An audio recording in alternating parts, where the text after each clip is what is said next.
relationships, but you're wrong. Listen, there's no magic bullet. I'm teaching life skills. When you're sick, you need medicine. It don't always taste good, but it'll get you better. You need this medicine. It ain't gonna always taste good, but this is what you need.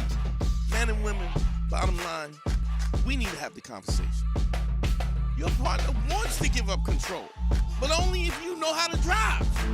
This is about being the best you could ever be, whoever you are. I don't care if you're a man, a woman, LGBTQ, space aliens.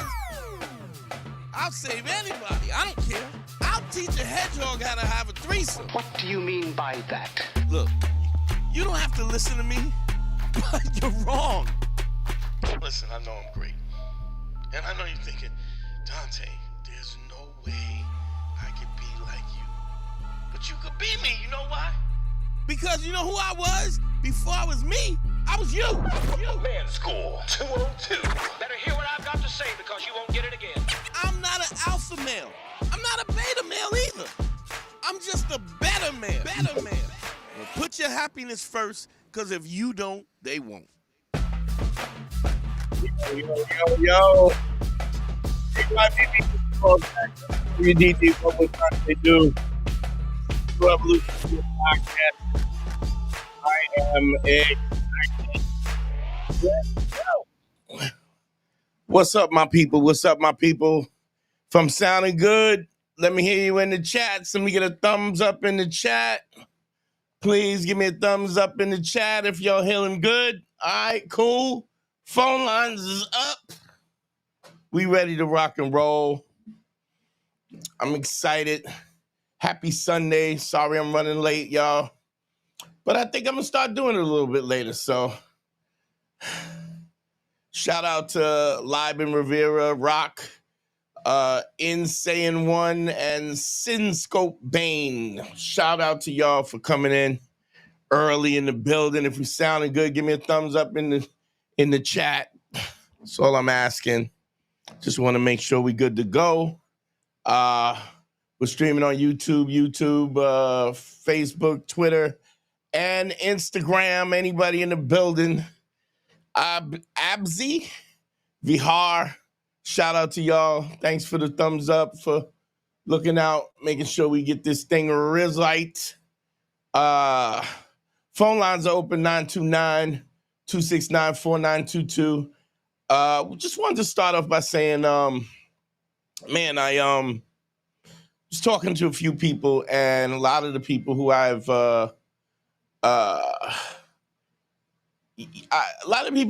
given advice to, and they always have a problem following the advice. It's the kind of thing where they have a tendency to feel like it's so difficult, or that if it's not difficult, then it's like they do a version of what I tell them to do. For instance, like the 5 bricks. Just dope. I just want to explain to you that whatever I'm telling you to do, there's a reason why I'm telling you to do it. It's a specific, each thing has a specific reason why I'm telling you to do it. I'm going to cover the laying the 5 bricks, at least the first phase, so that y'all can understand. And it's going out, it's paying 5 women a compliment every day. 5 different women. It's paying a compliment that is not sexual, that's honest and sincere, and something that is non-sexual, honest, sincere. And you're not allowed to get the telephone number. You're not allowed for the Instagram. If somebody volunteers it, that's a different thing. You don't want to be rude, but the point of this is not for you to get the number, at least on the first phase. We got a phone call. Let's get into it. Lively. What's up? Who am I speaking to? Where you calling from? Lively from Seattle. What's going on, Ladin? How you, brother? I'm good. How about you? I'm good. What's going on? How can I help you? So, I'm out and about and stuff. I want to say like a week or two ago, I was out Friday. We were outside a club with my cousin, and this really pretty Puerto Rican girl came outside. We were chopping up. She came up to me. She's Right. from the East Coast, so she had a dip. Like Seattle people, like people from Seattle have like real weird social anxiety and stuff. Okay. She had like that East Coast social personality. She came up, talked to me, and whatever. We kind of hit it off. Got her Instagram, got her number, texted her the next day, and it wasn't the same type of energy. Okay. And I want to know like, because I did that thing where you try to get up on the phone with them as soon as possible, but I want to know like how soon do you introduce the phone call? Do you have a little bit of a conversation there? I would advise you exchange phone numbers. I mean, she did give you your phone number or no? Yeah, no, that's what I was texting her on there. I think I called her and she didn't pick up. Then I texted, and I didn't want to push it. I'm not gonna double text like, you know what I mean? And then No, she you texted shouldn't me for a double little text. bit, but I texted her. I'm like, yo, like if you got the time, blah blah blah, we should get up on the phone or something like that. Yeah. Not like word for word, but that's what I said. Yeah. And then what did I she want to know say? like nothing. She didn't text back She just didn't respond at all. at all. At all. Which All right, is well, here's my thing, and I've said this on the show before. yeah, A woman has to. She will always come up with every reason why not to have sex with you, why not to sleep with you in the beginning, and then once she slept with you, she has to come up with every reason why she did sleep with you. That makes sense. So yeah, okay. what to cross, you have to understand, and this is where the empathy and ACE comes in. No, whether or not she's aggressive in the beginning, like I always say this, and this is, I don't know if I've said this in a while, but women have what I call integrity amnesia. It's like whatever they agree to on the front end has nothing to do with what they agree to on the back end. Okay, so they can give you Yeah, all kinds of energy, and that can change really quickly. They don't have any vested interest in you, and they haven't slept with you. And so, initially maybe she had a few drinks in her, maybe the social situation was better, and because of that, she was dealing with things, she was in a different mood, but that changes, yeah, and you have to understand that when that changes, there's just nothing you could do. It's sort of like if you're fishing, I mean, because let's be honest, socially you're fishing, right? If you get a nibble if you get a nibble on the hook, right? And then any fisherman, and I'm not a fisherman, so let's be clear. But what I have general knowledge about a little bit of everything. You have to when you see people pull the fishing rod up, it's because they're sinking the hook into the yeah. fish's mouth. If you haven't had any real conversation with her, I mean, so I'm assuming you just got her number and y'all kind of chilled, and then y'all just went your separate ways, right? Yeah, it was like real flirty. Like she put my hands on her waist and shit like that. It was just like real touchy feely, like real not even get to know what you really do and stuff like that. It All was right, just but hella what flirty. happened Yeah. after that? Did you Oh follow yeah, up then, or did you just get her number and then bounce? nah, I got her number, chopped it up a little and bounced. Okay, so here's my thing. So you didn't sink the hook in. Okay, fair enough. Do you understand? So Yeah. yeah, okay. She seems like she's a fish that's going to jump in the boat. Yeah. But that doesn't mean anything unless you've actually sunk the hook in. And what I mean by sinking the hook in is you have to show that you have some level of value. And the only way that you can do that is through conversing with her and spending some time with her where, I've said this 100 times. How does a woman get to know you? You tell her. So what does that mean? That means that you have to talk to her. You have to get to know her. You can show whether you're a good listener, if you're interesting, if you're funny, all those things. And if you haven't done that, if you just get the number, the next day the whole dynamic could change very easily. So it's not Yeah. you. Okay. I mean, look, don't worry. I mean, it could be you, but probably not you. It's just that the dynamics change. You know what I mean? And if you Yeah. get something nibbling, you get a fish nibbling on the hook, you got to sink the hook in. And the way you sink the hook in is showing, basically, displaying ACE, that you're honest, that you're credible, that you're you're empathetic, that you're interesting, and all those things. And that's the opportunity. So when you get that, if you're trying to, get that fish on the boat, you gotta sink the hook in. And if you just take the number and stuff and just assume that this fish is just going to jump in the boat later, you're mistaken. Especially when, how old are you? 24. Yeah, so you talk, how old was she? 20 something? I think she was like 24, 25, something like that. So she's got options left and right. You have no idea what happened the moment she left you and y'all left the party. You know what I'm saying? She could have met somebody at a diner somewhere. So don't take it personal, but you have to understand that if you want to create value at that moment when somebody approaches you like that, you have to show that you have value. And the way you do that is through communicating. Women know who you are by what you say, what you do, and how you act. Okay? Yeah, that makes a lot of sense, actually. I'm going to implement that this week. That's okay. That's very clear. Yeah. Thank you. You're very welcome, bro. Thanks for calling, man. Tell your friends, bro. I appreciate you. Oh, they're listening right now. I called them to show them that you're really it. I got 3 people in the car with me. I had to let them know. Yeah. Oh, man, I appreciate you. Tell them I said what's up, all right? All right. All right, family. Easy. All right. Peace. Ace. Yeah, that's an interesting thing. I think guys, I think because, when a guy's interested in somebody, he's interested, he is interested. That's the crux of the matter. And, because he's interested, there's a situation where it's clear for him, but you have to understand that you're not operating under your pretenses. You're operating under female pretenses, and anybody that would tell you that men and women are not different is just ridiculous. I mean, don't get me wrong, human beings are very much alike, and how we operate is very similar. But when it comes to this, we have to be honest about, even when a woman is pursuing you, she ain't really pursuing you. She's just letting you know that that you might have an option. But women in overall haven't had to deal with the level of rejection that men do, because in our society we pursue.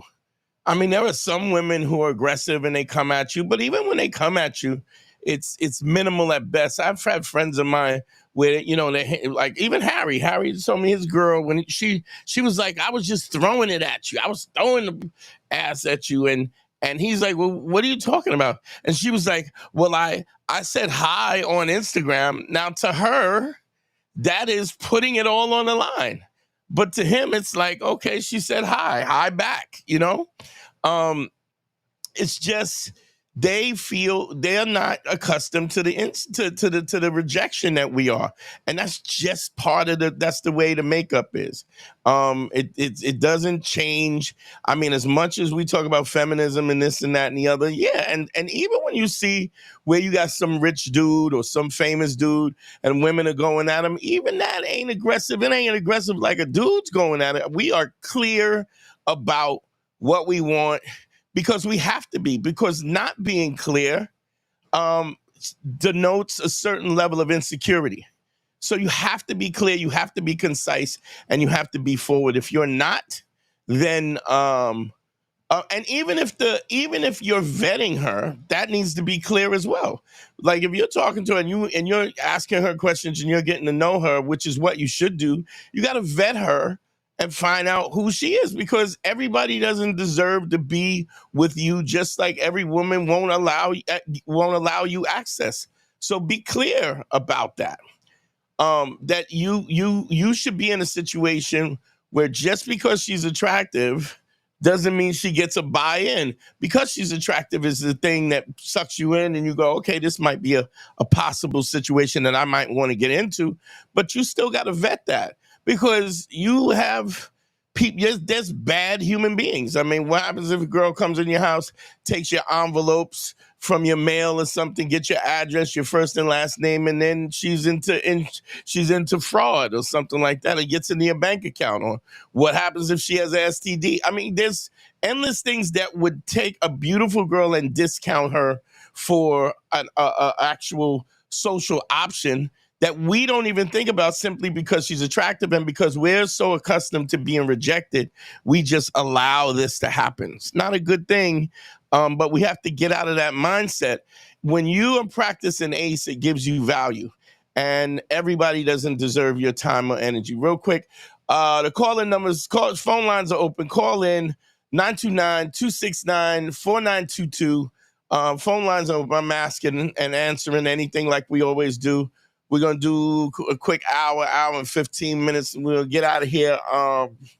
Keep in mind, anybody that's listening in the UK, I'll be out in the UK doing stand-up and stuff as of the 9th of August. My son's birthday is the 15th, and I'll be out there the 9th to hang out with him and do his birthday and do it up real big. But I'll be at the comedy clubs all weekend out in the UK. Anybody's out there, come and check me out or hit me on the gram and I'll tell you where I'm at. The other thing is I want y'all to also understand that the things like when I do consultations or when I give y'all a certain technique and sort of to change your perspective on how you deal with things socially,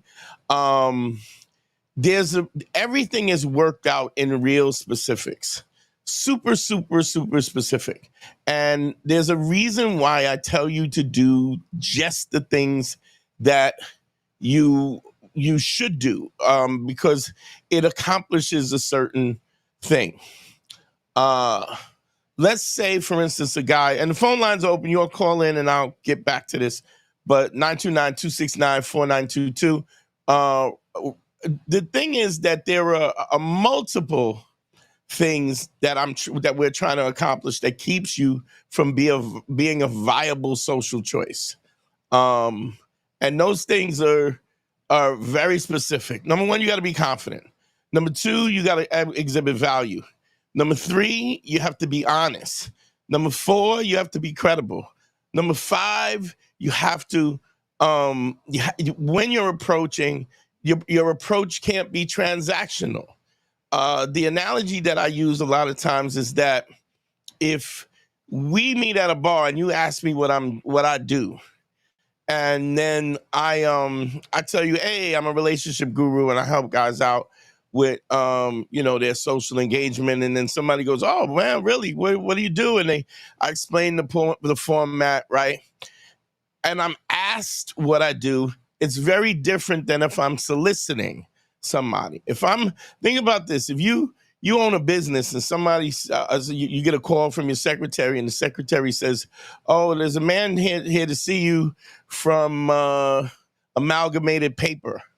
And you have this business, and the guy goes, oh God, I don't. Right away, the initiative is that I'm trying to sell you something, and that I want to get something from you, because the leverage is in the other person's favor, right? They have instantly their defenses go up because they don't want to spend them because you want something, as opposed to casually, where I would say, this is what I do, this is what I am.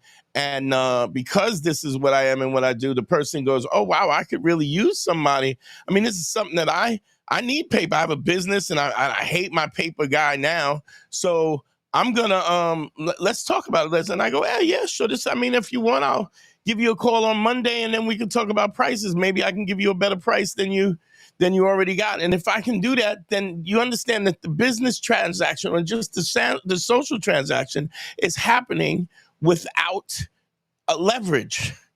Somebody is asking you. I mean, this is why we work out, why we dress, why we clean, why we smell good, because those things show us, they already express value.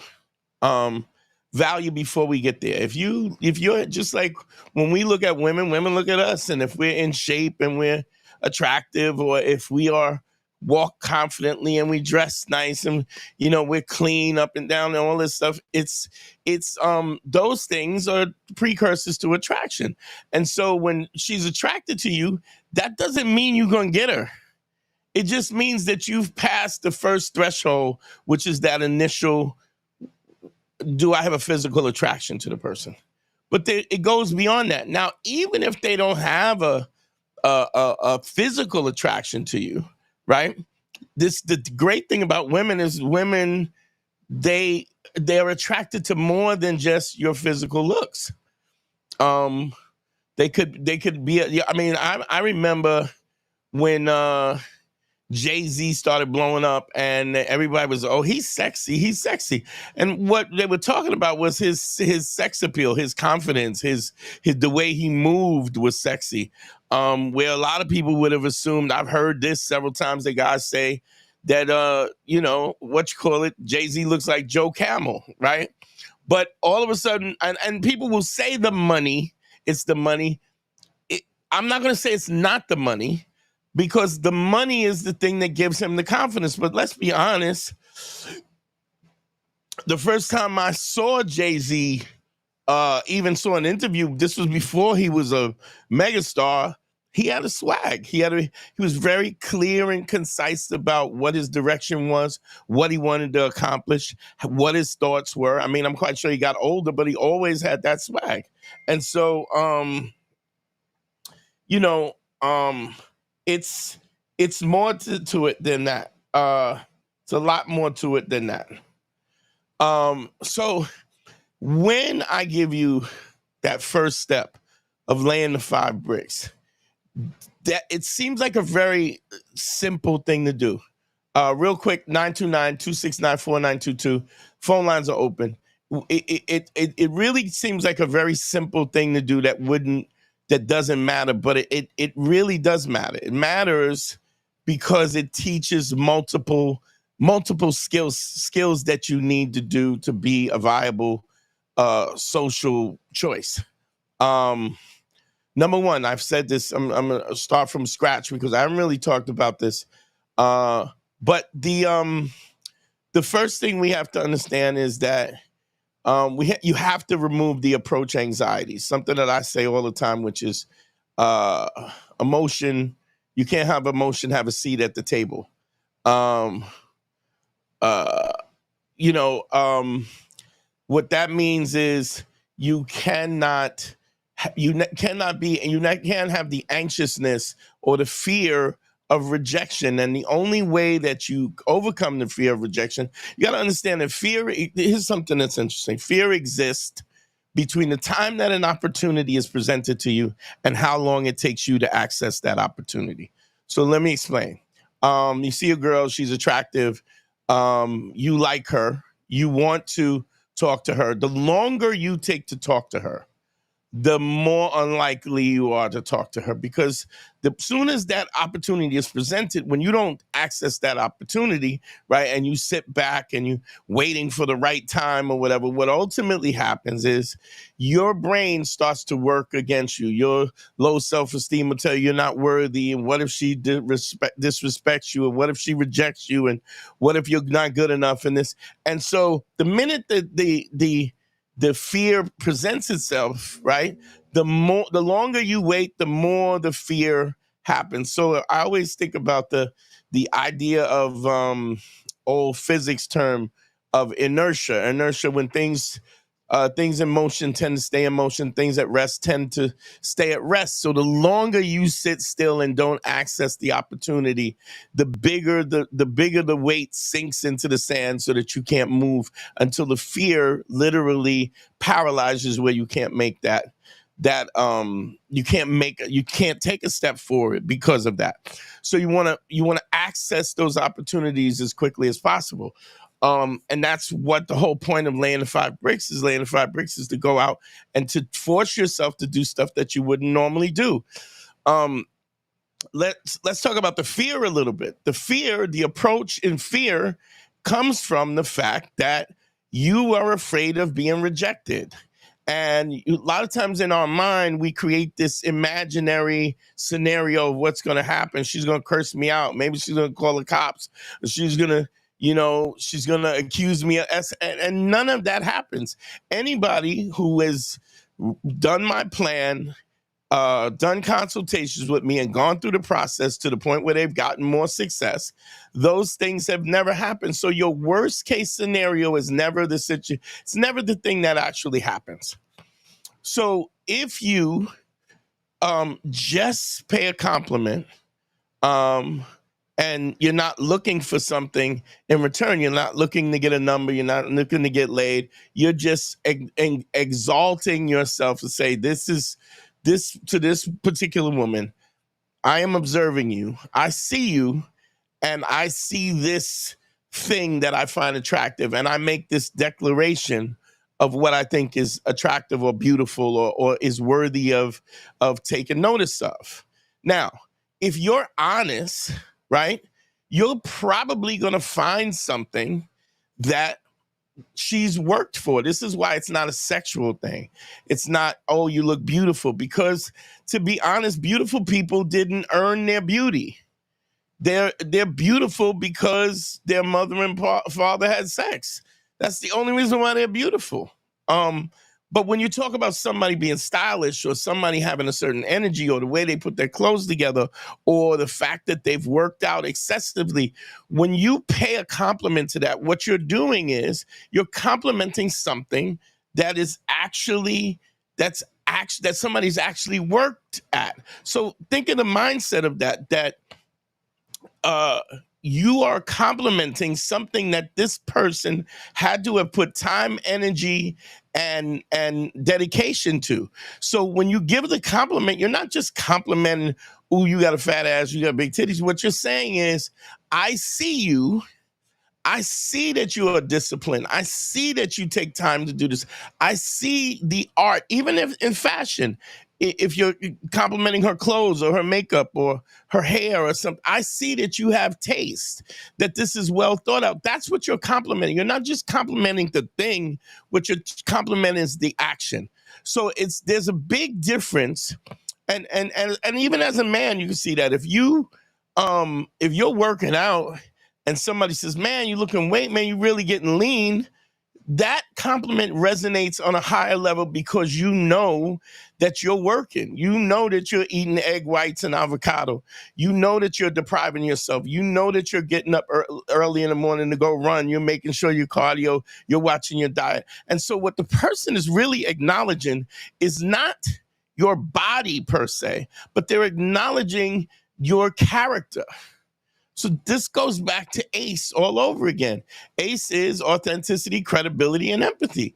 It's the fact that you say you want to be the best version of yourself and that you're working at it.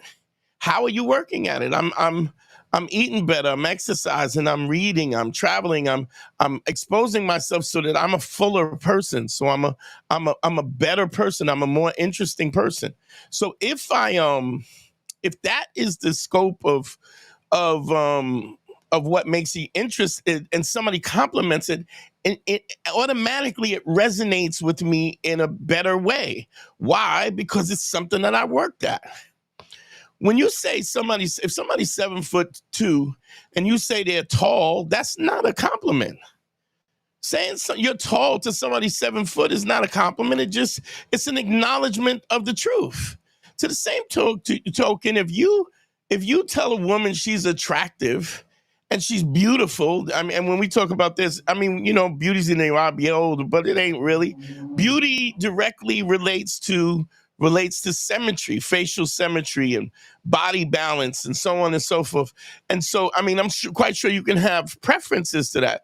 But anybody who's beautiful, no matter what race they are, it means a balance in their face. There's a symmetry to their face. If somebody's looking like this, that's usually not attractive because there's no symmetry. So there is some classical beauty standards. I'm sure you can have specifics, but the point is telling somebody telling them they're beautiful, it doesn't resonate with them. First of all, if they're beautiful, it's something that somebody has said all the time. People say that to them. And so it doesn't have any value because it's repeated so much. Secondly, it's not something that you really worked on. Whereas if you say to somebody, "Wow, that dress looks amazing on you. It really complements your skin tone." What you're saying, in essence, is not only do you look great, but you look great the way you put yourself together, the time and the effort and the thought and the artistic thought you put into picking this dress. And I don't know if you're aware of the fact of how it looks good, but why do you think people make mirrors? They make mirrors to see their reflection so they can see if they look better in one situation than the other. So what you're doing is you're complimenting the character of somebody as opposed to just complimenting the physicality. Phone lines are up 929-269-4922. The second point of laying the 5 bricks is always interesting because everybody lies.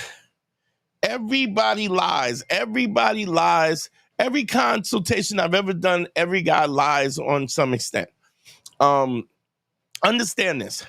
When I say lie, people get offended because they think of the worst case scenario in life. Somebody who's trying to cheat somebody or steal some money or sleep with somebody's girl or doing whatever shady. That's what we think of lying. But lying is being aware of something and then telling a lie or a mistruth or distorting their perspective. So, but there are also lies that we as men, even the best guys in the world, lie because they don't want to be in a confrontation. So they'll be in a relationship and somebody will say something. Do I look fat in this dress? And because you don't want a confrontation about something, or what did you mean by that? And you don't want to open up and say what you really feel, you'll be in a situation where you will misrepresent who you are, right? You'll misrepresent who you are. Why? Because you don't want to deal with the confrontation. This is all just basic fundamentals. The third type of lie is the lie that we tell ourselves when we're going, hey, we don't want to hurt somebody's feelings. Do I look fat in this? Now, I'm not saying you have to be honest to the point where you destroy somebody's life, but you can be honest. If somebody's asking your honest opinion, I think you owe them to be honest about what your opinion is about them. And you can say just as well, do I look fat in this? Well, I just don't think that this dress looks flattering to you. But you have to tell the truth. And the reason why truth is so important is because if you don't tell the truth, right, what happens is you can't be trusted. It's what I call the Judge Judy effect. I'm a little older than most of y'all, but the Judge Judy effect says when Judge Judy was one of those courts like Judge Joe Brown or Judge Mathis, but the minute she would catch you in a lie in the first 5 minutes of the show, you no longer had any credibility, so that nothing you said, even the stuff that the client or the plaintiff or whatever wasn't lying about, he couldn't be trusted. So now everything you say has to be put through a fine-tooth comb, and a lot of times women will not take the time to do that unless, of course, you are so attractive that they're willing to overlook your lies. The point is what you're doing by practicing ACE is you're removing the obstacles, all of the reasons why somebody can tell you no, or why somebody can say that you're not right for them. So 3 types of lies. There's that malicious lie. There's the lie that we tell to not end up in a confrontation, and then the lie that we tell because we don't want to hurt somebody's feelings. The last 2 seem a lot more noble or maybe more peaceful or whatever, but the reality is your credibility is everything. Why is your credibility everything? Let me cover this real quick. The credibility is everything because any one of you that's in the chat, anybody that's listening to this live, if you count all of the people that you trust, that you actually trust, that you perceive them as being honest and open, credible and empathetic, I doubt if some of you could even count them all in one hand. Some of you have less of a reason, like I can't even count one person that they trust. First of all, big shout out to Zach W. Thank you for the super chat, Zach. Let me put that up. Zach says, I feel like once I started doing this in places I commonly visit, people started going out of their way to greet me. Absolutely. People want to be seen, Zach. People want in a world where everybody is so in their own head and in their own social situation, and most people most people have anxiety, and they don't want to, they don't want to they're afraid to be seen, and they feel inadequate because they're not seen. When you start to see people, when you start to recognize people, when you remember their name, even if you don't remember their name, if you just become a guy who recognizes people and says hello and speaks, you'd be surprised how much more people respond to you in a different way. Because what you're saying is in essence, in this world of chaos, I see you as another human being. You have no idea how positive and how that opens the door for so much, and for so much more communication. Not only that, but women who are not even talking to you see you operating in a way where, I mean, we all know that guy that walks into the room and everybody knows him, and all the eyes are on him and everybody speaks to him. That's the guy you want to become, to whatever degree that is. I mean, there's always going to be some people that are more hypersocial, and I've also heard this. Well, I'm not really that kind of guy. I'm a guy who's more introverted. I don't care. I don't give a shit how you are. Clearly, that's not working. That's why you're on this, listening to the podcast. That's why because you want things to be different, and if you want things to be different, you got to be different. You have to make an effort to be different. The crazy thing about I always said the scariest and the craziest thing that I ever learned when I embarked on my own journey was that I literally could do whatever I wanted to do. That the limitations of my life was only set by my own, by as far as whatever I wanted to do and what I was willing to sacrifice to do it. The second thing that's what makes that so scary is that anything that you don't have, anything that is something that you don't have, or you don't have possession of, or whatever, if you don't have it, it's because you didn't work hard enough. It's because you didn't make the sacrifices to get what you want. So anybody out there who doesn't have a girlfriend, or doesn't have a wife, or is in a marriage that they don't want, or whatever, it's your fault. You don't get to cry about it if you didn't put the work in to make the difference. Let me see, we got a call. What's up? Who am I talking to? Where you calling from? Hi, this is Steven. And I'm calling from Chicago. What's your name? We've done a consult, I think, say again? several months ago. I don't know. Steve? You're breaking up, bro. All right, 1 second. Hold up. I can hear you now. Okay, can you hear me better now? Yeah, it's great. Well, how can I help you, bro? Okay, cool. Yeah, so I guess I have an interesting, just general question, I guess, based on something you talked about last week. So Sure. you had, I think it was last week or 2 weeks ago, you had said to a guy that he had, attractive guy, I think, that just maybe struggled with confidence, I think was kind of the synopsis from it. But basically, he was, saying like, kind of engaging with girls that weren't really into it, And Okay. One thing I've found personally and I've noticed it happen more and more and more over the years, is like, it seems like a lot of girls don't like the more direct approaches, and I've actually, it's not true. I don't know why. That's not true. Really? That's not true. Hmm. I think women will. I think first of all, let me say this. Women are a direct reflection of the guy she's fucking.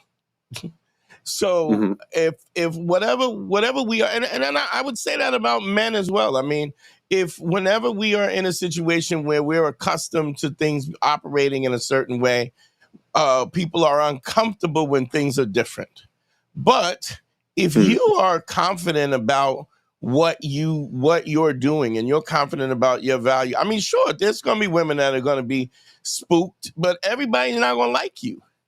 So if you're saying that women don't want this direct approach, in fact, I think it does nothing better than get a woman wet for you or hot for you, the fact that you are direct. Because let's be honest, who is direct?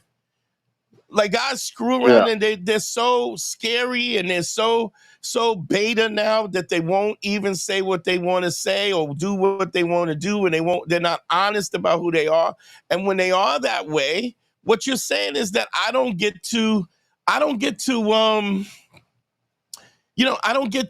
feel like I'm worthy of saying who and what am I am I worthy of what I'm asking for? So are you saying that just because they don't want to talk on the phone, or what are you saying exactly? No, but yeah. So basically, I'll give an example, right? So I dated this girl for a couple years, but initially at the beginning, she was like, she was very hesitant to want to go out, and I would ask her, and I guess you could say simp. Like, I was like, when she would say, okay, yeah, we can do it, and then she would be flaky, and then.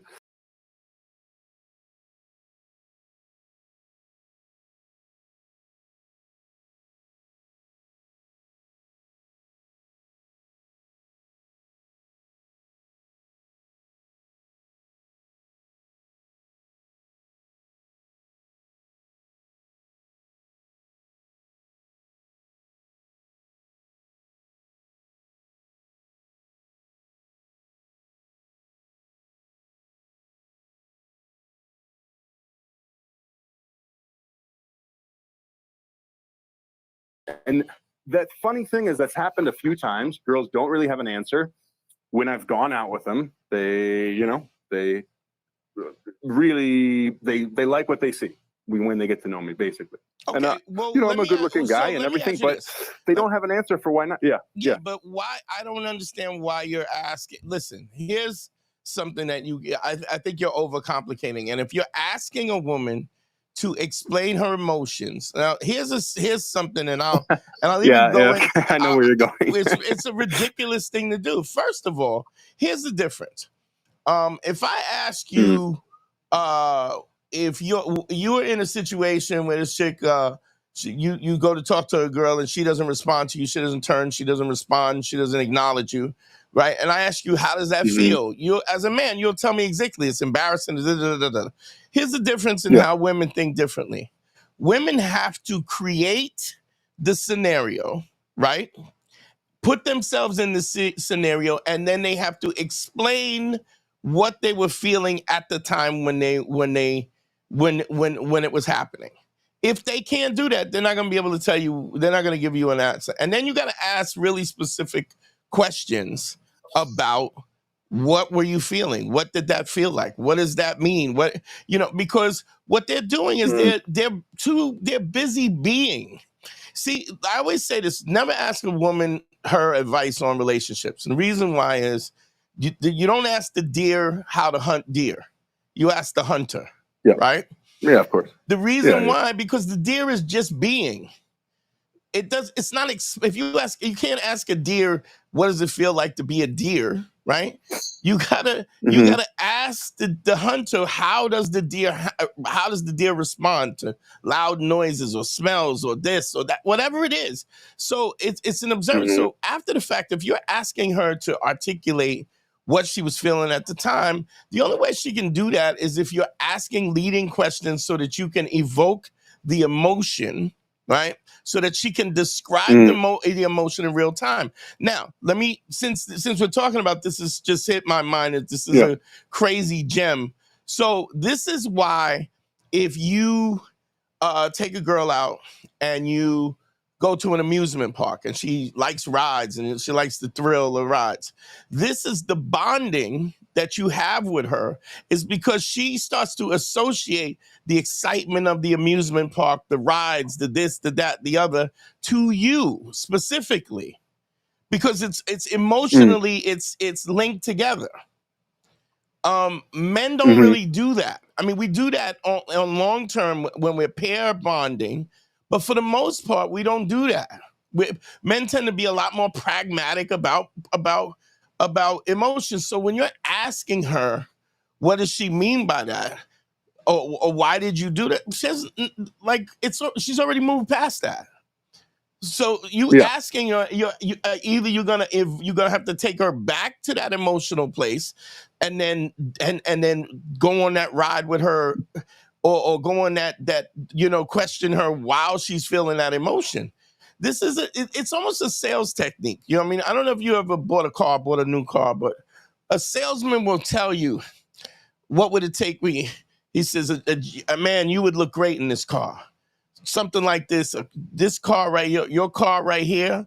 They'll tell you it's your car because psychologically you start to see yourself emotionally in the car, right? That's why he says your car. hmm You would look like this. It's the whole point is when people purchase things in marketing, it's because you have to evoke emotion.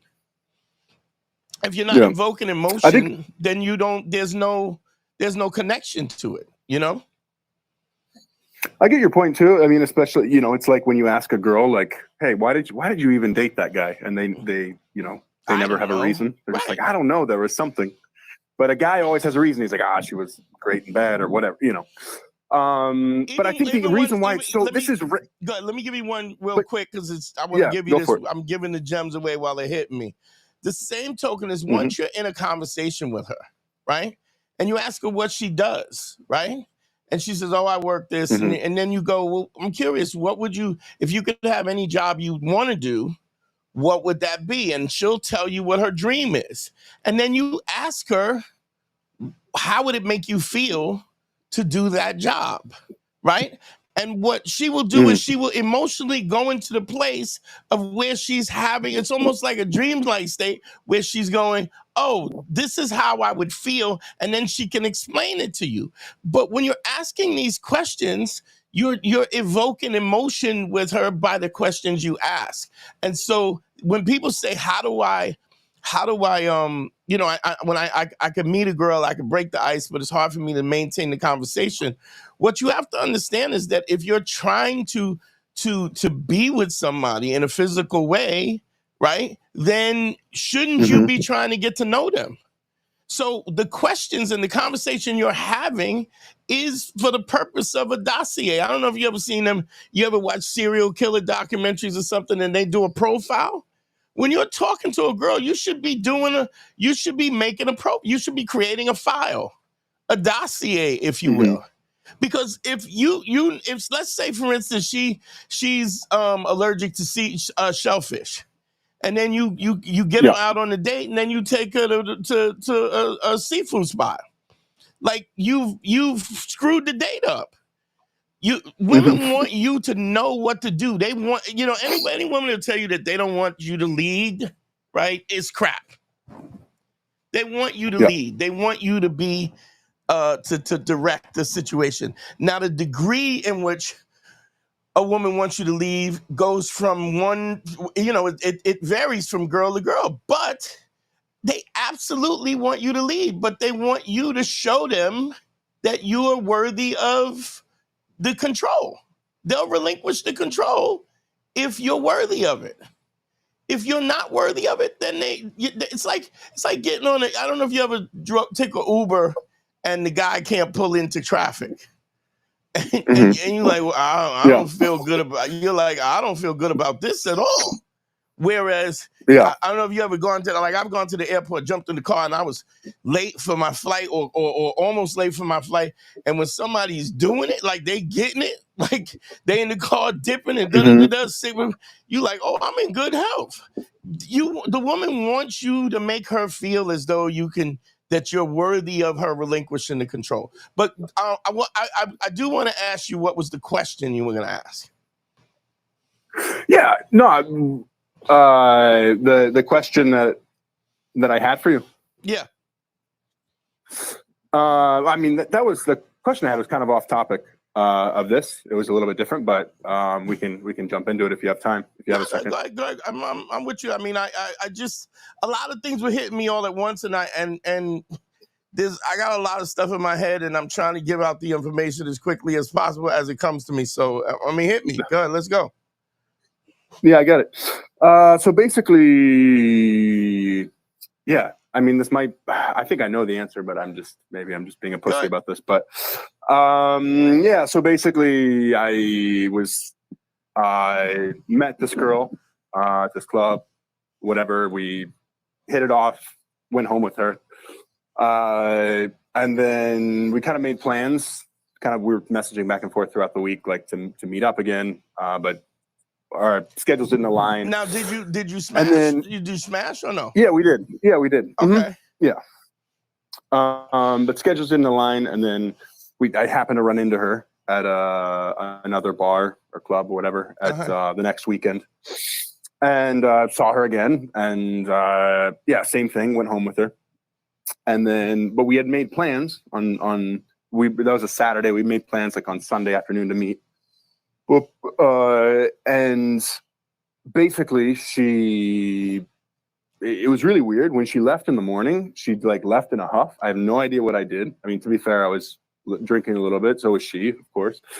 But I don't know what she saw or what she thought she saw. I don't know. Or heard, and she just left. And I said, "Hey, do you want me to get you an Uber? I can, get a car to take you home." And she's like, looked at me like, ugh, like why would you think? Like why would I believe that you would want to do something like that type of look? Like, ugh, like, and kind of disgust and walked out. And then the next day I messaged her about it and I said, "Hey, like, are we still good we're meeting at 3, right?" Or whatever. And she said like, well, I think like I think because of like kind of your behavior and like everything last night that we weren't going to be meeting. And I think it probably best if we didn't meet. And I was really confused. And I said like, "Hey, like, by the way, this is all of this happened in Spanish, which is my second language. So I'm stuff gets lost in communication sometimes. So I don't know if that was what it was or I did something when I was drunk. Were you doing this text message wise or you were talking to her on the phone? No, it was just texting back and forth about like what happened. Here's my sense. You are already saying that Spanish is your second language. Why in the world would you text somebody and you're texting in your second language? You already don't know. You already don't know what's going on. You have no idea, right?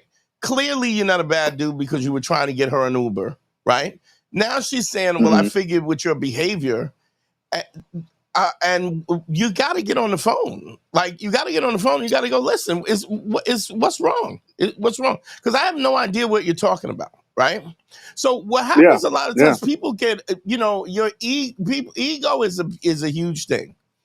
I always talk about this, like years when I used to bounce, and celebrities that I didn't know would come to the club, and they would be like, "You don't know who I am?" And the answer would be, "No, I don't know who you are. But why don't you explain to me who you are, right? In order to, so that I can know, so I can give you the respect that you want. If you're upset about something, tell me what it is. If I was unaware of something, or maybe you interpreted something, but you have to stop this. You got to not allow this to be a thing. You grew up in a different household, and she grew up in a different household. The way that you operate, the way you communicate, for somebody to tap the assumption that you're going to communicate with them in the same way that they're accustomed is just, not only is it unfair, but it's ridiculous. What you can say is the assumption is that she expects you to read your mind, and don't get me wrong, I always feel that you should always be in a situation where you're paying attention to the cues, right? But if somebody starts acting funky, I'm like, what is wrong with you? And if if they're not responding, then I say, listen, clearly we're not. I'm not you. I don't read minds, and I make it clear. Now, if you wanna be angry about something that I know, maybe I did something wrong, maybe I didn't, maybe you misunderstood. But if we don't talk about it, then we can't move forward. But you cannot not have that conversation. And then what are you going to do? You're also setting the precedent that every time she gets angry, she gets to act like a fool, when it doesn't even mean the case. I have been in situations where I'm talking to somebody, and I thought that they was finished talking, and then they freak out, catch an attitude, and I've turned on the radio, right? And they were like, you cut me off. You didn't even listen to me. You turned the radio. I go, well, oh, so I turn the radio off, and I go, okay, if you have something to say, then say it. Well, you just cut me off, and you turn. I don't care what I did. The really thing important is that I think that you're important enough to restart and say, the radio's off. What is on your mind? Well, you just turn the radio. Yeah. Oh, okay. So there was a misunderstanding. Let's clarify it. And I will not let somebody put me in that position where I got to feel bad about something that I'm not even aware of what's going on. And if somebody is going to treat you that way, right, and you're going to let them treat you that way, you are dooming yourself to maintain that behavior for the rest of your life. Anytime she get a bug up her ass, this is what you're going to have an idea. So you got to not tolerate. You got to say, listen, I like you. I'm not trying to hurt your feelings. I'm not trying to make your life difficult. There's in no shape or form we're having sex. I find you attractive. I'm asking you questions, and if I did something that was wrong, explain to me what it is. If you're not going to explain, then beat it. Just beat it, because what you're setting up yourself to is to walk on eggshells every time you're around her. And how can you be a confident male who understands and expresses who they want, if you're going to allow somebody to just dictate what your value is based on what you're saying? Because let's be honest, what is she doing? She's taking your behavior, right? She's giving it a value, and she's assuming that this is what your intention is. How unfair is that? What if you said, listen, I slept with you, and then you didn't even call me back. Oh, so you just a hoe, huh? What if you said that? And I'm looking in the chats, and the chats are saying he turned her off, he wilded out when he was drunk. You don't know that. That's the whole point. To make those assumptions is the problem. When you can just ask somebody, and there's a certain level, because here's the thing. If she says, well, I get mad whenever I want to get mad, and I mean, she may not, nobody's going to verbally say that, but let's be honest. If she says, I get mad when I get mad, and I'm going to continue to be mad until I'm not mad, and you got to figure it out, then you should run. Yeah. Because I'm going to hold you accountable and responsible for stuff that that you have nothing to do, and you're going to have to deal with this. Does that make sense? Yeah, it makes sense. I mean, it's basically what I was thinking. I think that it's kind of a doomed situation, because I mean, she just wouldn't tell me what's going on, as much as I've tried to talk to her about it, and she's just is quite adamant that we don't need to discuss it, but that she's pissed, and it is what it is. It's fucking weird. Then you stop calling. You stop calling. You immediately say, listen, if this is, you're not going to do that. Because here's the standard of this. Because I'm assuming you like her, because it's why you're trying to go out with her, and you're trying to court her and take her and do stuff with her. If you ever hear me say, somebody tells you who they are, believe them. So this is a crazy bitch that just wants to be angry about something and is not willing. Don't get me wrong. You could have done something wrong. You could have offended her. But I already get the sense that was not your intention. So here's the thing. Two things that, and I go back to the same principles. Two things that you will always have to do as human beings is ask for forgiveness and give forgiveness. Nobody's perfect. We make mistakes, and the difference is when somebody's constitution says that they're inherently unreasonable or unkind or evil or selfish. Once you see those patterns as people being people, then it's time to dead it. But you don't get to do that and drive me, and we're not going to talk about it. I'm not talking. All right, well, look, I'm good. And then when she calls again and you run into her again, you have to create that standard. So listen, I still don't know what's wrong with you. 508, call me back. As soon as I finish this call back. As soon as if we're not going to, then I'm not going to beat. I'm not Yep. even going to sleep because Yep. this is going to continue to happen. And I don't have Yep. time for it. Yep. Okay? Draw a firm line. Got it. Thank you, sir. Appreciate it. I'll leave the line open for other people, but thanks so much for your time. All right, brother. And Appreciate have a good you. one, Dante. All right. That 509 number, call back. I'm off the line. So lines are open, 929-269-4922. What you don't understand, what we have to understand is this is something that, you know, a lot of the red pill dudes and all the manosphere dudes, you get to have a standard. You get to decide how you want to be treated, how you want people to treat you. If you're not gonna be stern about what that standard is, then understand something. It's never, you're always gonna end up in a situation where you're gonna deal with these things. So Robert Spindle Cheese, he said he didn't know he had no idea what it was. Let me see. Danilo Castelli said, okay, we got a call. Hold on, let me get to this.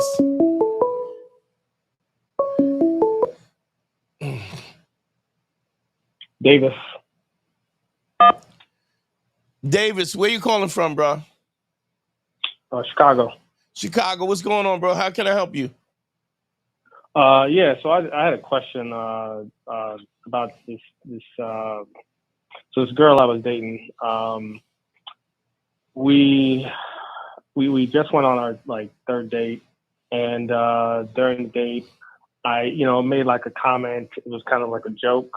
I guess she didn't like it, but didn't really bring it up. Throughout the night, we were at like a show, so we couldn't really talk. But what was the joke? Change. What was the joke? So the comment was like I had my hand on her hip, and I didn't feel like she had any underwear on, so I was like, I just kind of whispered it to her, like, you don't have any underwear on, do you? And then she kind of just like looked at me, called me like, stop being weird. She's like, yes, of course I have on underwear. Stop being weird. And then after that, like the energy kind of changed, right? So I dropped her off. She kind of was just like, all right, see you later, to get out the car. And then this was a few nights ago. Like today, messaged her to, try to set something up. And I could tell, like, so I messaged her like the day after, the energy was different. And then I messaged her today to kind of like set something up because we usually go out today. And then she said, no, she doesn't think we should see each other anymore because. She said what? What? She said that she doesn't want to see each other anymore because what I said was kind of suggestive and made her feel uncomfortable. Okay, so did you ask her what she meant by suggestive? No. Okay, let me ask you this. Were you making out with her, or were you just going out on dates and not touching, not hugging? Have y'all slept together? We didn't sleep together, but we were making out, and yeah, we were touching and hugging and all of that, yeah. Okay. But we didn't sleep together yet. So what was your response to her when she said this? I apologized that I made her feel uncomfortable. And then what? But it wasn't my intention. It was just a joke. It wasn't meant to be. Actually, it wasn't. Let me ask you this: was it really a joke, or were you being sexual and flirtatious? I was being sexual and flirtatious. Okay, so here's my question: how does that comply with ACE? If you're misrepresenting what you said, right? How are you being truthful? I got you. So my point is that you practice just go back to the principles. She can be offended, right? But let's be honest. And this is what I've had this situation where I had a chick where I was really weird because I was talking to her on the phone and she was talking, we had a great conversations on the phone and and I was flirtatious and then we was talking a lot of freak shit. And then we went out to a movie. I put my arm around her and she kind of acted weird about that. And then we got back to the house and she shook my hand. And I said, why would you shake my hand? What is that? And she was like, well, it's just, I go, listen, if you're not interested in me, it's fine. I can take my time and my energy and I'm going to take it someplace else, somebody who wants it.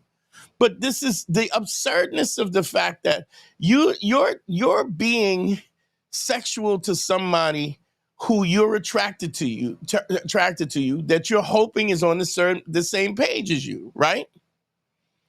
Right. What is wrong with being sexual and flirtatious? If that's your true intention, right?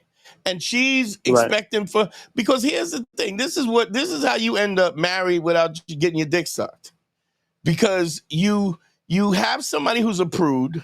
Clearly they don't match with you match your sexual energy. And then what you're willing to do anything and everything to get to smash. But ultimately when you smash, right? And you're dealing with somebody who's not on the same sexual level as you, or doesn't want to be, or has this puritanical idea about how relationships are. Then you're miserable with somebody because all it was about getting to the finish line. So I don't think there's anything wrong with you telling somebody, listen, I like you, I'm attracted to you, and I'm trying to build something here, and ultimately I want to fuck you. Be clear that I'm not pursuing you time, energy, and otherwise, because I don't want to push you into the situation where we're moving too fast, and I don't want you to do anything that you're not comfortable with. But I've said this, but if you don't want to fuck me, then we shouldn't be going out. If you don't like me physically, I always used to say this, I don't mind not fucking, I mind can't fucking.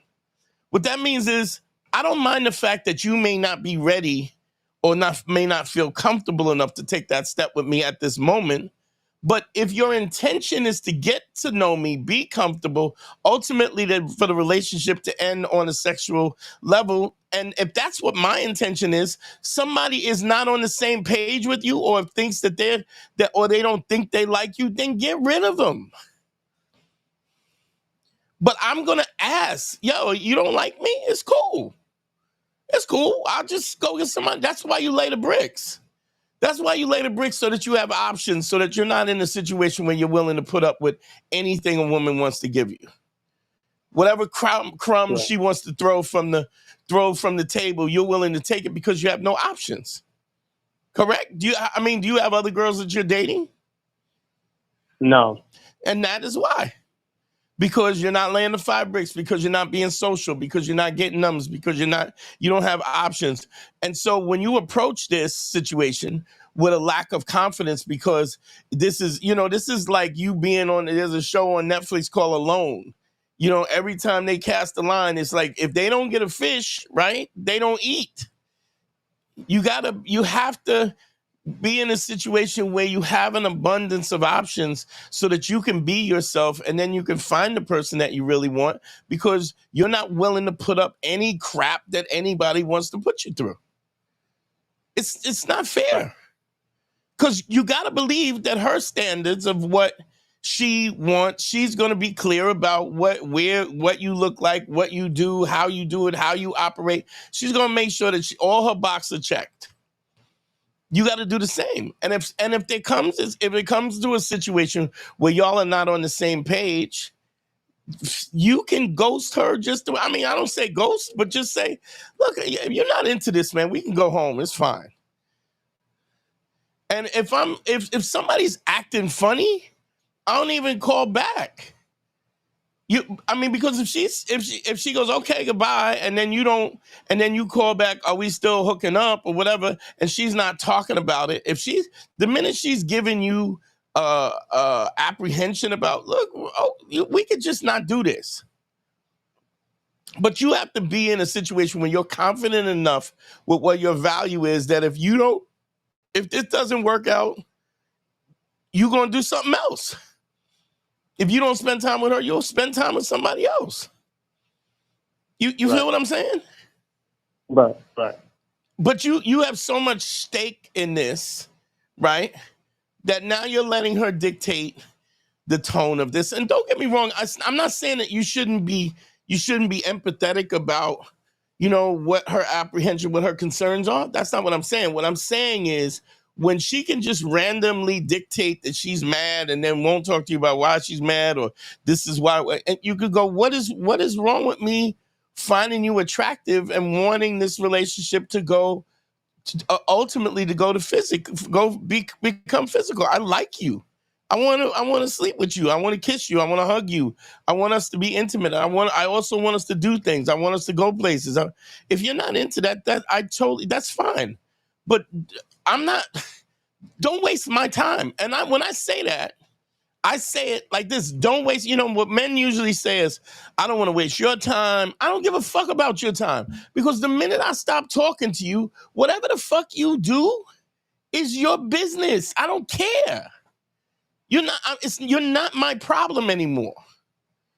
I get to rip up your dossier and your whole profile because I'm not dealing with you anymore. You understand what I'm saying? So the problem with this is the fact that you're not being assertive about what your boundaries are, and so she just feels like she could be. Well, let me see. You know, like this is when you ask a woman, what do you bring to the table, and she goes, I am the table. All right, you know what? Beat it. You and your dirty ass, skinny ass legs and your table could get the fuck out. Like, it's just absurd. What guys will do is they will put up with this, right? And then be in a relationship with somebody who is never gonna make them happy. If you are a conservative dude and you got a chick that's trying to blow you in an alley, you probably shouldn't be with that chick. To the same token, if you a dirty dude and you want to talk about how she ain't got no panties and finger popper in the opera or whatever, and she's not like that, that's probably not the person you should be with. You got to be true to yourself, just like you, at the same time, respecting what her boundaries are. Does that make sense? Yeah. Any other question? No, that's it. Okay. So, I mean, right. and as soon as you get that energy, like somebody doesn't want to be with you, then you know what it is. They don't, I always say this, closure's for bitches. If somebody's giving you energy with the assumption that they don't want to be bothered, then leave. Because if you stay just because you want to hear it out of her mouth, then you're ignoring the truth. And if you jump the gun and you go, well, you would get, and she goes, you stop calling because she was giving you attitude, and she goes, hey, I haven't heard from you. You know, well, the last time we were together, you gave me all kinds of attitude. I asked you if you was wearing panties. I clearly like you. I clearly want us to be intimate. I'm pursuing you in a you know, I'm pursuing you with intent. And you're acting like I shouldn't find you attractive or I shouldn't want to have sex. Be clear. I want to fuck you. Be clear about that. Right. And I'm pursuing you with the intention on that. It's not my only intention, but it is part of the intention. And I'm not gonna apologize for that. And let me be clear about this, because if at the point in time that you're telling me you're not interested, then I could stop wasting my time on somebody who's not worthy. Make sense? Right. So then it was a bad move on my part to apologize instead of explaining why. I mean, you can apologize for making her feel uncomfortable, but you also need to be clear. I'm interested in you. I want to fuck you. I love your body. Right. I love you. I mean, wouldn't that be, I mean, what do you like about her? She got a nice body? Yeah. She got nice skin? Yeah, we got along. Nice skin, nice body. We got along great. What do you like about her? Sexually, nice body, pretty face. You're beautiful. You can say beautiful. That. Yeah. I think you're beautiful. I love your body. I love your curves. You got a fat, but I love your pretty legs, your calves. If you expected me to be asexual because of the fact that I can't, and that you want somebody who doesn't find you attractive, I'm not the one. Sorry. Apologize. Didn't mean to make you feel uncomfortable. Didn't mean to like you more than you like yourself. Okay? Gotcha. Be honest about it. When the apology is like, look, honestly, you don't want her to feel uncomfortable, but the apology of you being flirtatious and sexual, it wasn't a mistake. It was on purpose. But be clear that you got to be honest about what your intention is. I mean, how did she argue that? Yo, I like you. I like you. I absolutely.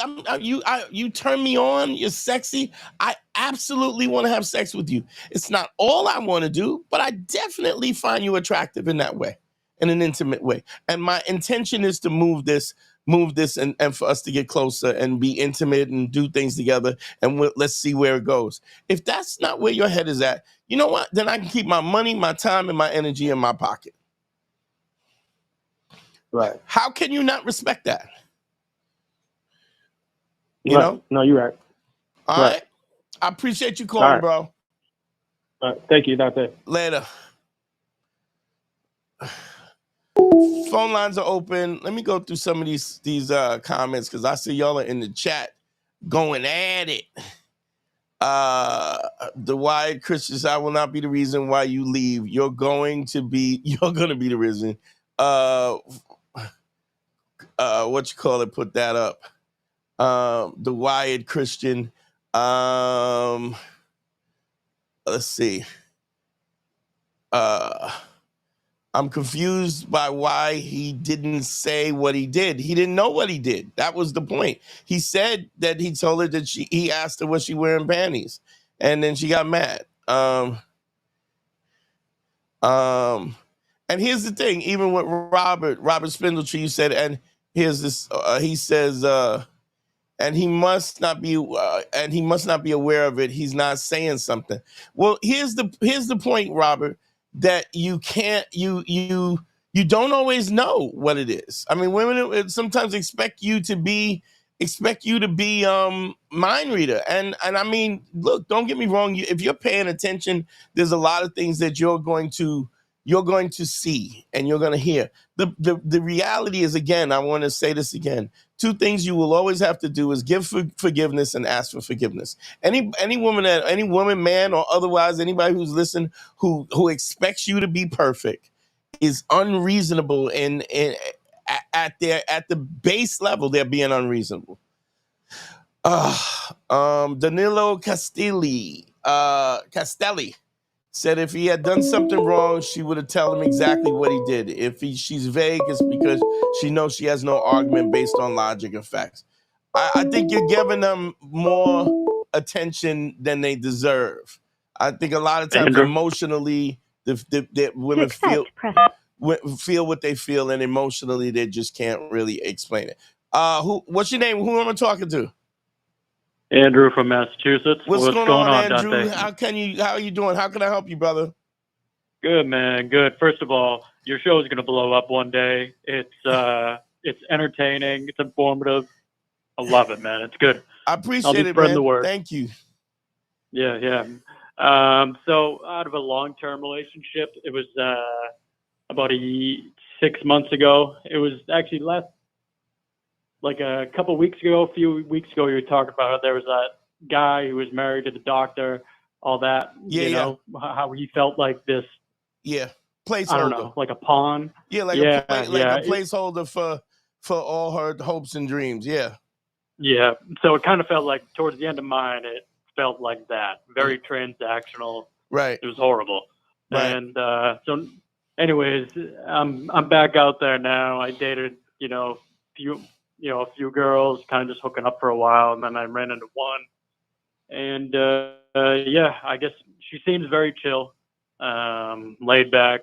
I don't know. Like so far, things seem to be going well, and I kind of coming out of something that really sucked. Right. Like that last one, and I guess it's trying just to determine how do I not come across as, I don't know, not needy, anything like that, but I also but then also not aloof, at this early stage, because I do want to keep seeing where things are going. We're hooking up, and I don't know, she seems very laid back and like a chill person, Are you afraid that you get attached too quickly? Is that what your problem is? Yeah, and just, but then also knowing that I could get hurt too, so that means I don't want to get too close either. You know what I mean? It's like this when you weird say balance. I could get hurt, what do you mean by that? Well, it's like, all right, if you start to get attached to someone, you're like, oh, damn, like tell other people, like, yo, I'm dating someone, I actually like her and all that stuff. That means you're leaving yourself more vulnerable. You're putting yourself out there. So then if it doesn't work out, then you're like, shit, I was emotionally invested in this. While it's much easier to step back, step back and just be like, keep things casual or nonchalant, But when you actually do want more, but you're afraid to get close because. Okay, here's what I would say to that. I've never met a woman who doesn't ask for what she wants.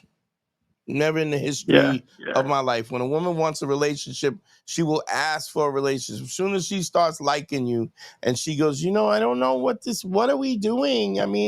I just don't know where I stand. She is hinting to the fact that she likes you more.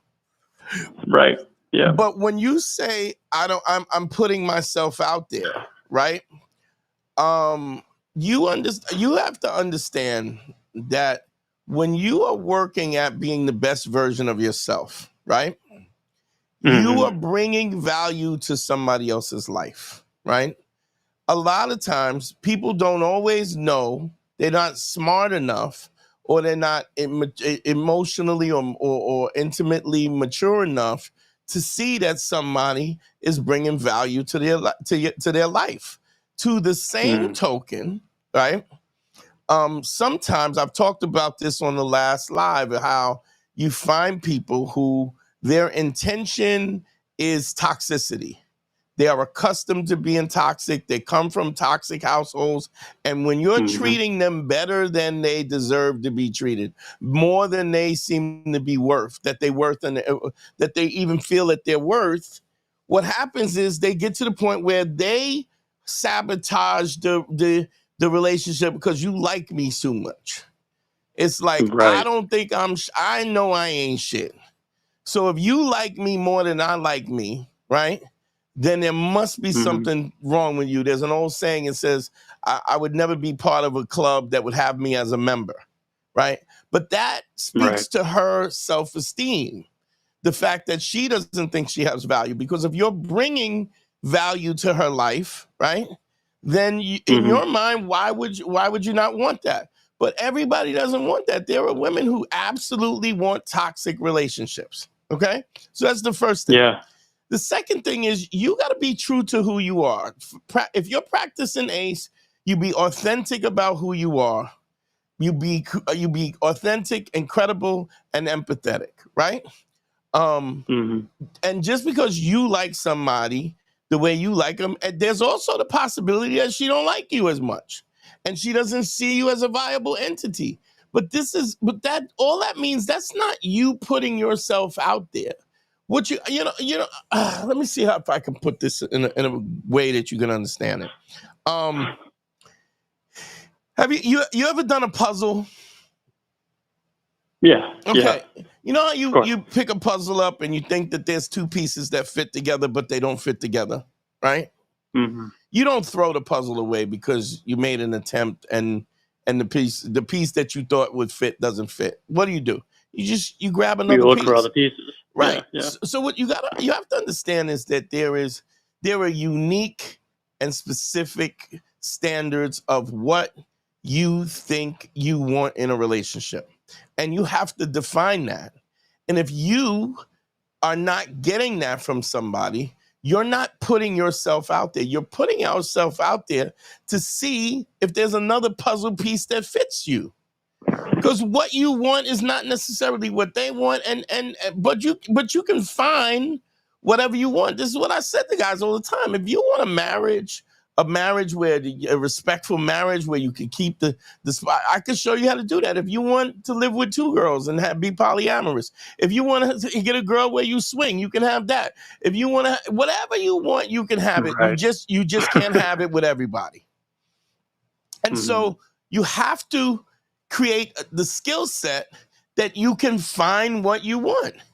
If you don't understand, if you don't know how to hunt, if you don't know how to fish, if you don't know how to make a shelter, if you don't know how to trap, all of those are different ways that you in the wilderness you eat. You have to learn these skills in order so that you can do these things. If you're not working at that, right, then you're at the mercy of whoever wants you. You got to be like, oh, okay, I don't really like you either, but thanks for liking me. Then you start to like whoever likes you. Whatever. Yeah, you don't want to end up in somebody else's trap. Yeah, you know, and so even when somebody cheat, man, I hope. And a chick is messing with me. If she's a cheat, I hope she cheats on me immediately. Because she's not bothering me, even if I like her. Sometimes you can like somebody, you can be in love with somebody that just doesn't have the ability to understand what your value is. There's an analogy I use a lot of times, is if I don't know if you're familiar with, you know what a Fabergé egg is? Oh yeah. I think one of those. It's like a porcelain egg, worth million. It's like worth $1 million. Like if some crackhead kicks in somebody's door, goes in, and some rich ladies, and then comes out with a Fabergé egg, and they go, they're not aware of what a Fabergé. Look, man, I got this egg. Give me $20 for this, right? The value of that thing could be worth $1 million, right? But because the crackhead doesn't have the ability or the intellect to understand what that value is, they'll sell it to you for $20, right? He doesn't know what he has. If they can't sell it and they're trying to sell in the hood and nobody has an idea of what the value is, they might just throw it away. So my point is, the value of something doesn't change, but the people's ability to assess the value is what you have to be sure of. So just because you like somebody, they may not have the emotional acuity to understand how you bring value to their life. And if that's not the case, it's just not going to work. You move on. If you love somebody and you're with them and you have a relationship, I get it that you like them and you're all in because you're all in, and then all of a sudden this chick cheats on you. She's not cheating on you. She's just exercising options. But what she's really doing is telling you that she doesn't value what you have to offer. She's doing you a favor. You understand that? Right. And so do you need to just, like, what you are offering? I mean, it's not, everyone's different, right? Yeah. Like, I offer things different than you do, Sure. you know, and so we may attract different women, but you can't be someone who just attracts everyone, right? It's impossible. It just logically, that just doesn't make sense. I have Right. dated somebody who, anytime the relationship was going well, she would find a way to do something fucked up and create problems. But as I got to know her and I met her family and her sisters and all that, everything in their household was toxic. Her mama got drunk and went to her father's job. They both worked at the same job, went to the father's job and cussed him out drunk, and you know what I'm saying? Ended up getting fired from a company because her mom was so, like, what you're talking about, people have been taught to socialize in a toxic way. And then you being a guy who's balanced, who wants to do right by somebody, there's women that don't want to be done right by. Right. Yeah, here I am, you know, doing ACE. And I want to hear more about the 5 bricks you mentioned. And I might have missed the episode. You know, I don't really understand the concept between, like, laying the 5 bricks. What I would do. But you say it all the time. If you're interested in this, here's what I'm going to put the banner up right now. You can hit me at I do consultations. Hit me with a consultation. Gotcha.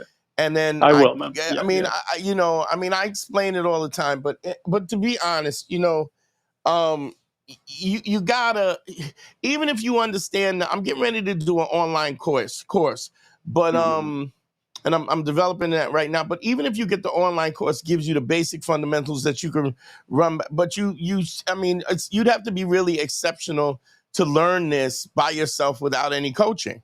So you go to one-on-one consultation, you go to DanteNewYork.com and you click on consult. You can get a consult. You can book a one-on-one with me, and I'll teach it to you. I mean, I talk about it all the time, and I explain it all the time. If you just keep listening to the lives, I talk about it all the time, and there's multiple. But it's such a the first phase is so simple, but it's so it gives you the acumen on so many levels that gives you a basic fundamental and a foundation to work from. It removes the fear and the anxiety. It teaches you how to be honest and truthful. It teaches you that you have power over people with your words. That people, it shows you that women are all the same in ways they approach attraction and how they are attracted and what they find attractive. And that's not a dig to women that they're all the same, but all men are the same. I mean, every time we get a guy on this, I get a guy, and when we're talking about a problem, there's thousands of guys who have gone through the same problem that are listening. You feel me? So we are the same. That's why they call it behavioral psychology, because it's a science of the way people think.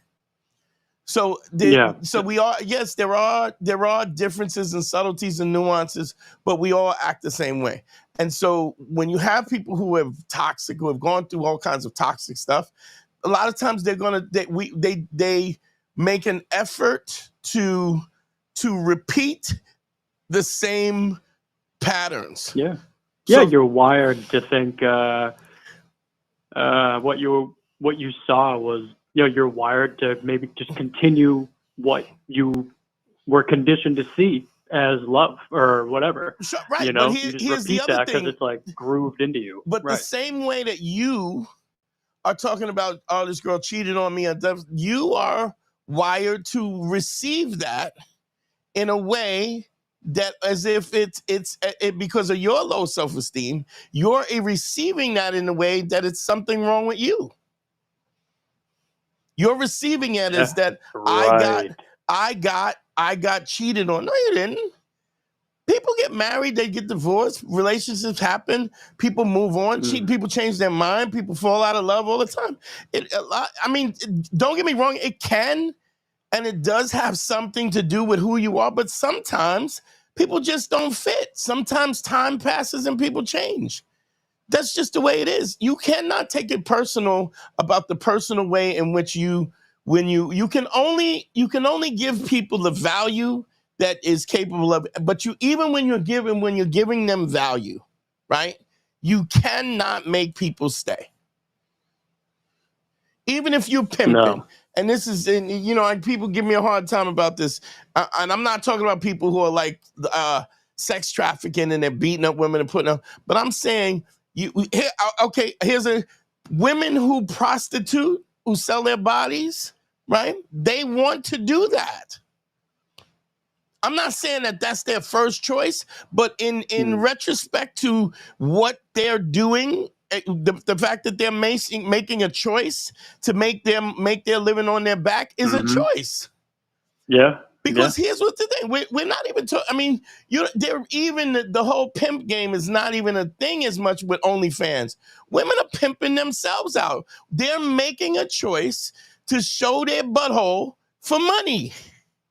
Yeah, some do, some don't. The ones that do want to do it. Because if they didn't want to, then they wouldn't do it. The other ones. You have to, the same way you have to give women the respect to their choice and they respect their boundaries is the same way you have to hold them accountable for the decisions that they make. So, and here's the crazy thing what people don't know. If you Google this, the average person on OnlyFans, woman on OnlyFans makes $150 a month. You would make more money if you worked at McDonald's. Yeah. Everybody's 100%. talking about the top 10 people who are making millions. Everybody, these hoes is out there showing their butthole for $30 a month.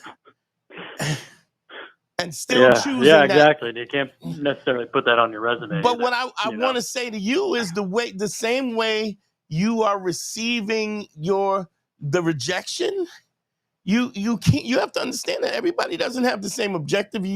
Everything that you have to give, people don't have the intellectual acuity to receive what you have to give. What you do have the control over is how you bring value to people's lives, and you bring value to people's lives based on your own character, your honesty, your credibility, and your empathy. Yeah, and so, but I haven't received rejection from her. It seems like things are actually going pretty smooth, but just as we, go into, 3 months or so, and I'm like, I don't want to come, as I don't know, that's right around the stage of you start to develop, feelings. I imagine you're making assumptions. It starts developing when people are comfortable to start developing, and you also get a situation where when it gets too comfortable, somebody who's accustomed to toxic environment overall will when they start to get comfortable is when they start to panic. Yeah. So 100%. These perceptions about how you think people are going to respond, those perceptions are simply because that's how you feel. It's just like it's a logical fallacy. Like when somebody's trying to debate a point and they go, "Oh, that's common sense." No, it ain't. If it was common sense, everybody would know it. The simple fact that we have a difference of agreement means it's not common sense. Oh, everybody knows. And that's not an argument. And that's not a discussion. Yeah. You tell me what you expect, and I'll tell you where I'm at. But you have to hold people accountable. You have to hold women accountable just like they're going to hold you accountable. You ain't got no job, and you're 80 pounds overweight, and you sloppy, and you smell, you ain't going, like, they're going, no. But to the same token, if she could be gorgeous, she could be beautiful, and she could be a horrible human being. She could be cunt squared and be gorgeous and accustomed to people treating men like trash until she meets somebody who treats her like trash. And here's an interesting thing before we get off is here's what you have to understand. When people are manipulative, there's 3 phases of manipulation. And this goes, the first thing is people are angry. When you do something I don't like, I'm angry at you. When I don't respond to your anger, right? Then the second way they manipulate you is through guilt. How could you do this to me? All I've done for you.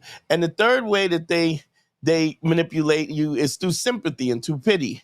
Look at me, I'm broken here, and you're just going to leave me here? That's the type of person you are.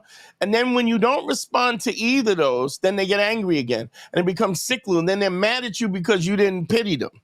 So that's a way in which people manipulate people. Anger, guilt, and pity and sympathy. The other thing is then manipulative people. When you go ahead. Yeah. When you have abusive people in any abusive relationship, you need an abuser and an abusee. And what you will find with people, with men, women, and otherwise, both archetypes need to be fulfilled. Meaning you have to have the person who abuses and the person who's the abusee, right? If the woman meets a guy who's more abusive than she was, she will take the abuser's the person who gets abused position. If you're too kind and you're too nice, then she'll abuse you. But both archetypes, it's like you got to play, and you got the abuser. Both parts have to be fulfilled. And abusive people don't care which part they play. Right. Yeah, sounds like fun. Oh yeah, it's all, fuck. Yeah, but you got to recognize that and just understand. Oh, I get it. You can't be like, oh, she cheated on me. You gotta go, oh, this is somebody I've been nothing but kind, and I've gave value, and you are intellectually unable to receive it. Thank you. And there's really no way of seeing that ahead of time. Until you gotta kiss a lot of frogs if you want to get the princess. Right. I mean, you get better at it with time because there's always the red flags up front. You can always tell. You can always tell. I dated a girl who unbeknownst to me, was I got molested when she was younger, right? And man, sexually, she used to F the shit out of me, right? And even though I could handle it, man, it was like a marathon because I couldn't get her to emotionally to intimately connect with me. So sex with her was strictly physical. How many times my dick went in and out? How hard, it was just that there was no emotional, no intimate connection, right? And because of that, because she had been molested, she got to a point where sex was physical. And in order for her to cope with the trauma that happened when she got molested when she was a little girl, she removed the intimacy part of sex. So sex was purely physical and intimacy was separate. So this is the way she didn't have to, because when you're a little kid, you trust the people, you trust adults, and you have an intimate connection with them, even if it's not a sexual, and then they make the intimacy or the security become sexual. And so now what they want to do is they'll have lots of sex with multiple partners so that they never have to deal with the intimacy, or they separate the intimacy from the sex and just have lots of sex, even if you're their partner. There's never a real emotional connection. And I had to dig into that. I also couldn't make her orgasm because everything about it was so physical.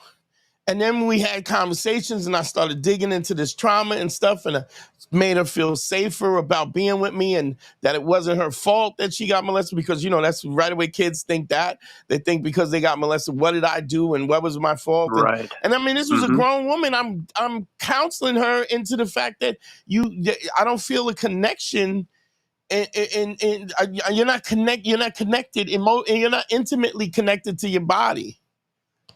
And then when I finally got her to connect intimately with her body, she was multiple orgasms. But you gotta, you have to dig into it. But what happens is I have been, and a lot of it is because, man, I've been with a lot of women. So, people think I'm a genius about this, but a lot of it, and I'm pretty good at figuring stuff out, but I also had such a wide cross section of multiple women, and the patterns, the wider the control group is, the more you can see the patterns. So I can see the patterns. I can see the patterns early. I can have a conversation with a girl at a bar and go, this is this and this. I've seen this. I've seen that. I've seen this. This is going to be a problem. That's going to be a problem. Then I decide whether it's worth my time. But the fact that I'm deciding whether it's not worth my time is even my attitude towards it is almost... I guess it comes off as, I don't know if you're good enough for me. And because I'm saying that, they're going, what do you mean I'm not good enough? See, when they're comfortable and they can just do like the queen thing, thumbs up, thumbs down, no, send me more, send me another 3, thumbs up, down, no, yes. But this is why the earlier call, when the guy, he goes, are you wearing panties? And then she freaks out. And then it's because she has so many options and nobody's calling her out on what her emotions. She could just do this all the time. But here's what happens. This is the thing that happens. As women get older, the things change. Everything changes. You become older and you become less desirable because you're older, and then men become the commodity. Right. And then you got old, overweight, older women who are going, I'm single by choice. No, you not, bitch. You lonely. Trust me. I had a sister that was the worst bitch ever. Used dudes, took money, this, that, and the other. And at the end, died when she was 77, was calling up the cable company so that she could have somebody to talk to because she was so lonely. Used to argue with the laundry guy that would pick up her laundry just so that because I wasn't talking to she was such a cunt. I was like, I'm not dealing with you. But because of who she was, died alone. Or they're Wow. or they have family, or they'll have a son, and then they'll make their son their boyfriend in some kind of creepy way. Control their life. Like my other sister, she controlled my nephew's life until he married somebody just like her, like her. And then then he abandoned his mom because he's got a wife now, and his wife is as controlling as his mother. Why? Because this is what felt like home for him. I don't even talk to them. Exactly. It's crazy. Mm-hmm. But yeah, I mean, you got to not look at this like somebody cheated on you, or you got to look. You should be even if this is the one, and are you in a relationship with this girl, or you're just dating? Yeah, I mean, I guess we're dating, and then, but it was we're just on that cusp of being like. Yeah, well, you should be dating other people until you have that conversation. Yeah. Yeah. So Yep. here's what I would say to you: go to DanteNero.com, click on consult, book a session with me. What I'm seeing, what I'm getting from you is low self-esteem, and so you're taking whatever who you like, whoever likes you. And then you're hoping that you're good enough, Right. It's not a good. Yeah. That's not a good play. You're negotiating with no leverage. Okay. Mm-hmm. All right, we'll talk. Appreciate you calling, man. Thank you. All right. Peace.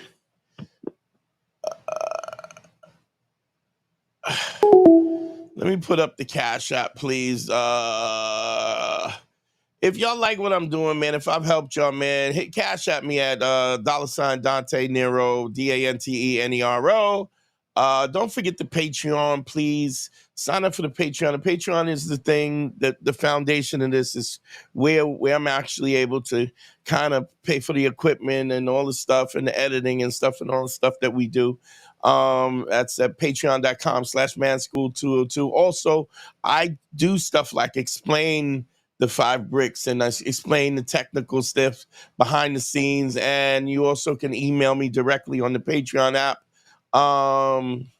Man, we're going on 2 hours. I think I'm gonna take that's the Patreon. I think I'll take one more call, or I'm gonna start my closing my closing comments. I just want y'all to notice that, I mean, I appreciate the numbers are growing. I appreciate, please share this with other people. If y'all are digging what I'm doing, please tell a friend, man. Tell them to listen, send them the link, share the link with them, tell them when I'm on live, forward the clips and everything so that they can, this is the movement. Y'all are my family, and this is the movement, and we're going to make this big with all of this fucking, these manosphere dudes yelling at motherfuckers and telling motherfuckers the wrong situation. And I just saw some jail dude giving guys relationship advice, charging thousands of dollars to yell at dudes and call them punks and cucks. It's just weird, just weirdos. So if y'all think I'm giving you value, man, here's the Cash App. The Cash App is Cash at me at $ Dante Nero, DANTE. Don't forget the Patreon. The Patreon is www.patreon.com. We also do an extra bonus show, a half-hour bonus show that only the Patreon gets, and they're the only ones that get directly access to email and questions and stuff from that. What else? I think, man, we are hour and 50 minutes. I think we're going to shut this down, man. I appreciate y'all so much. GYBB, get your balls back. WWDD. Have a conversation. What would Dante do? The Sexual Sexual Revolution control is being podcasted. I appreciate y'all so much. Thanks for calling, man. We will be live on Tuesday evening at 8:30. So we go live again, and I think I might go live next Thursday as well, because I'm going to London. I'll be out in London. I'm going to see if I can hook up the situation where I can go live in London. But if not, I will be back. My son's birthday's coming up. I appreciate y'all, man. I love y'all. Thank you so much for listening. Everybody in the chat, real quick, Diamond DJ. Let me go over everybody who's running their mouths in the chat. The Wyatt Christian, Zach W. Who else is in the chat? It's a bunch of motherfuckers. Y'all was just in there deep. I shouted out the other people. I appreciate y'all calling in, man. Like I said, love y'all, man. Peace. We out of here.